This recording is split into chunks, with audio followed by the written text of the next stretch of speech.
ಬೂಟಿನ ಒದೆ ತಿಂದು ಶತ್ರುಗಳೆದೆಯ ಮೆಟ್ಟಿದರು.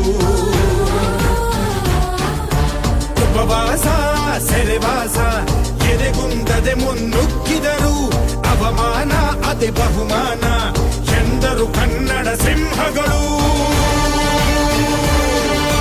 ಅಳಿದರು ಕನ್ನಡ, ಉಳಿದರು ಕನ್ನಡ.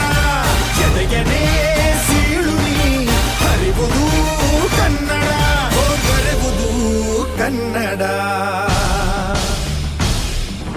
ನನ್ನ ಮಣ್ಣಿದು, ನನ್ನ ಮಣ್ಣಿದು, ನನ್ನ ಮಣ್ಣಿದು ಕನ್ನಡ ಮಣ್ಣು. ನನ್ನುಸಿರಲ್ಲಿ ಕಂಪಿಸು ಮಣ್ಣು, ಧಮನಿ ಧಮನಿಯಲ್ಲಿ ನರ್ತಿಸು ಮಣ್ಣು. ವಿಶ್ವಮಾನವತೆ ಸಾರಿದ ಮಣ್ಣು ಕನ್ನಡದಿ ಈ ಪುಣ್ಯವತಿ ನನ್ನಡೆದ